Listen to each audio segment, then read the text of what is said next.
Cette semaine, Destination Francophonie vous emmène en Ukraine.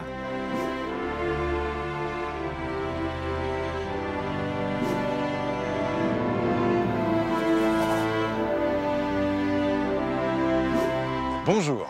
C'est sur des routes d'Ukraine comme celle-ci que voyageait il y a 180 ans l'un des plus grands écrivains de la littérature française, Honoré de Balzac.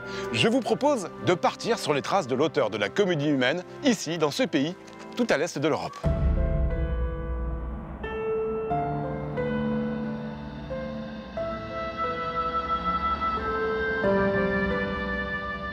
Balzac en Ukraine, c'est une histoire oubliée. Et pourtant, vous allez le voir, c'est une fabuleuse histoire d'amour. Alors, pour vous la faire découvrir, j'ai rendez-vous avec un passionné de Balzac et de son œuvre, c'est Jean Roche. Bonjour Jean. Yvan, bonjour. Ça fait longtemps que tu es en Ukraine? Bah écoute, ça fait 30 ans que je viens en Ukraine. Je suis venu là comme ingénieur pour travailler sur des projets. Et à l'occasion d'un de ces projets, on m'a posé la question, tiens, un Français qui revient en Ukraine ici, en creusant un peu plus, j'ai découvert que finalement, celui qui m'aurait précédé était Balzac. Alors pourquoi Balzac est venu en Ukraine? En regardant les choses de près, on a découvert l'histoire des amours de Balzac avec Madame Hanska. Qui est cette Madame Hanska? Madame Hanska qui était mariée avec le comte Hansky et avec laquelle Balzac avait échangé des lettres amoureuses et enflammées. Alors comment faisait-il pour se vivre cet amour avec tant de distance entre la France et l'Ukraine? C'était pas facile parce que j'imagine aussi que les lettres mettaient un certain temps à venir. Et quand il fallait se rencontrer, c'était encore pire. Pour venir jusqu'ici, il fallait minimum une semaine. Et quand ça se passait mal à cause du temps, pratiquement 3 mois de voyage dans des routes épouvantables qui sont très bien décrites dans les romans de Balzac. Alors ici, nous sommes où? Alors ici, nous arrivons dans un endroit qui est le manoir de Madame Hanska. Quand est-ce que Balzac est venu vivre dans ce manoir? Un événement qui a facilité la chose, c'est le décès de M. Hansky. Et après ça, il a décidé de venir pour fréquenter plus assidûment Madame Hanska. Il est resté ici dans le château que nous allons découvrir pendant 3 ans, où il a écrit une partie de la Comédie humaine. Très bien, tu m'amènes? Oui, on y va. avec plaisir.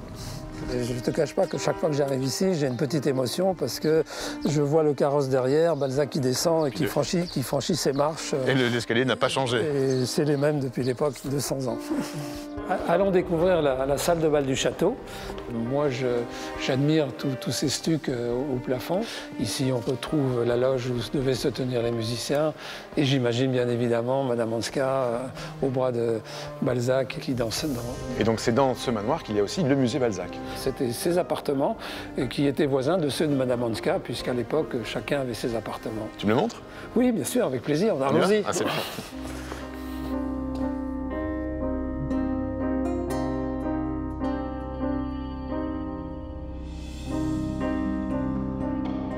Et donc c'est ici qu'il écrivait? Et c'est ici qu'il écrivait, une partie de la nuit, et puis j'imagine que quand il avait froid, il devait se rapprocher de la cheminée et venir, se réchauffer un peu comme on va le faire auprès du feu. Alors qu'est-ce que Balzac a écrit ici?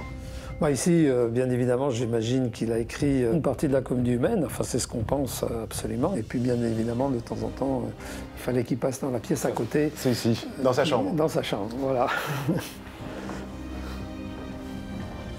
Jean, comment vous faites aujourd'hui pour faire vivre l'histoire de Balzac ici? Comme cette histoire a été effectivement un peu oubliée, il faut trouver la meilleure manière de la faire vivre. Et pour ça, on a utilisé cette année les 220 ans de la naissance de Balzac et on a organisé un magnifique festival dans ce château même. Et je vais te montrer l'endroit où ça s'est réalisé. Ça marche, on y va.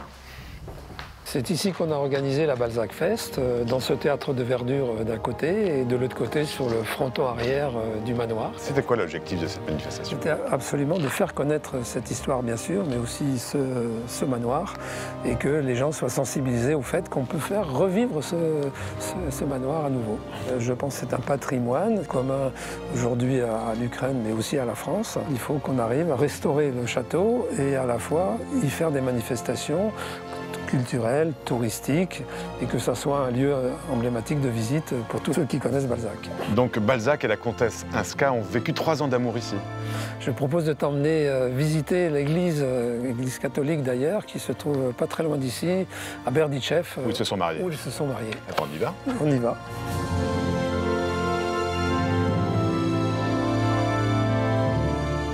Voilà maintenant la fameuse église où Balzac s'est marié avec Madame Hanska.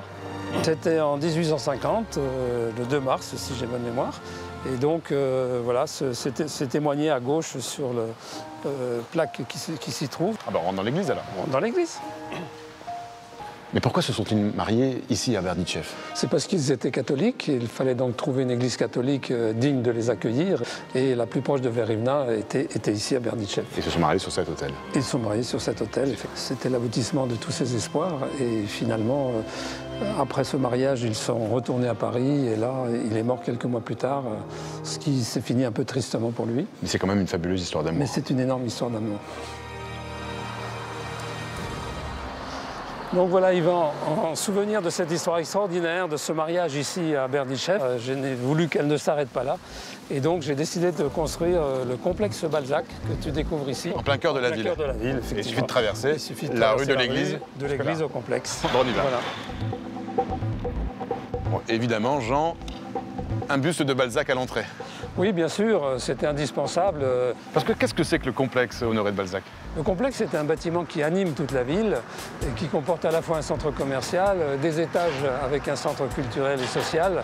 Et c'est dirigé par Timothée, qui est un francophone ici à Berdichev. Un francophone à Berdichev. À Berdichev. Timothée est congolais. Il habite en Ukraine depuis 30 ans et dans le centre Balzac, il fait la promotion de la langue et de la culture française. Ici, l'image de l'écrivain est partout. Ah, il est là, Timothée. Bonjour, Timothée. Bonjour, Jean. Bonjour, Timothée. Bonjour, Yvan. Bienvenue au centre culturel Balzac. Merci. Alors, qu'est-ce que vous essayez de promouvoir ici à travers l'image de Balzac qui est partout dans ce centre?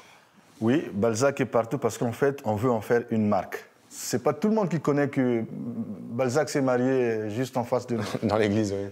Qu'on veut faire découvrir à la population de Berdichev en particulier et de l'Ukraine en général cette histoire, parce que c'était une belle histoire, une histoire d'amour.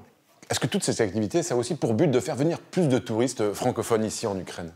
Créer cette route Balzac, c'est revaloriser le chemin que Balzac prenait pour venir chercher son amour ici en Ukraine. Merci Jean pour cette balade balsacienne à travers l'Ukraine. Je t'en prie, nous avons vu que 2 lieux où Balzac a séjourné, mais je te recommande d'aller voir très proche d'ici Jytomyr, où il a aussi imprimé son passage, et tu verras encore d'autres souvenirs de Balzac. Alors, on se retrouve la semaine prochaine pour repartir sur les traces de Balzac ici en Ukraine. Et d'ici là, je vous souhaite une très bonne semaine sur la planète francophone. Salut! Salut!